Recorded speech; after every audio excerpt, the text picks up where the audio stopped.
सगळ्यात महत्त्वाचं, राष्ट्रवादी काँग्रेस शरद पवार पक्षाला 13 जागा लढल्या, 0 जागा मिळालेल्या आहे। खरं तर नागपुरात ही भावना होती सातत्याने, पूर्व नागपूर असो किंवा हिंगणा असो किंवा बाकीच्या जागा असो, याच्यातून भावना होती 13 पैकी एकही जागा जिंकलेली नाही आहे। काँग्रेसची स्ट्रेंथ होती ही सगळी।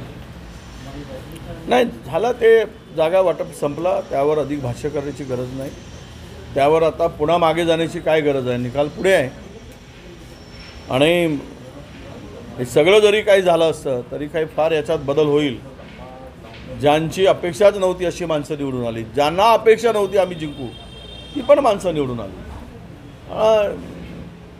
काही ठिकाणच्या ज्या बातम्या येत आहेत त्या विचित्र बातम्या येत आहेत, त्यामध्ये प्रश्नचिन्ह। पण मला हा विजय जो दिसतो भारतीय जनता पक्षाचा, एखादी छोटा राज्य द्यायचा आणि मोठा राज्य बळकावून घ्यायचा, ही चर्चा जोरात आहे।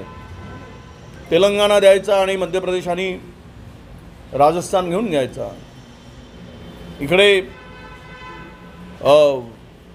छत्तीसगड आपला हरियाणा घ्यायचा आणि जम्मू काश्मीर त्यातलाही जम्मू बळकावायचा। काश्मीरमध्ये स्कोप नाही, त्यामुळे तिथे काही करता येत नाही, तर हरियाणा घ्याय असं अशी जी काही स्ट्रॅटेजी आहे महाराष्ट्रात देशामध्ये, एका दुसरा छोटा राज्य काढायचं आणि मोठे राज्य घेऊन घ्यायचे आणि लोकांना सांगायचं इथे झाला आहे तर तिथे EVM नाही का, हे सगळं काही चाललं आहे। मला वाटतं की शेवटचा प्रश्नाचं उत्तर एवढंच आहे, हा विजय भारतीय जनता पक्ष महायुतीचा नाही, तर हा विजय मला EVMचा दिसतो आहे। ही चर्चा माझीच नाही तर महाराष्ट्रातील जनतेची आहे। त्यामुळे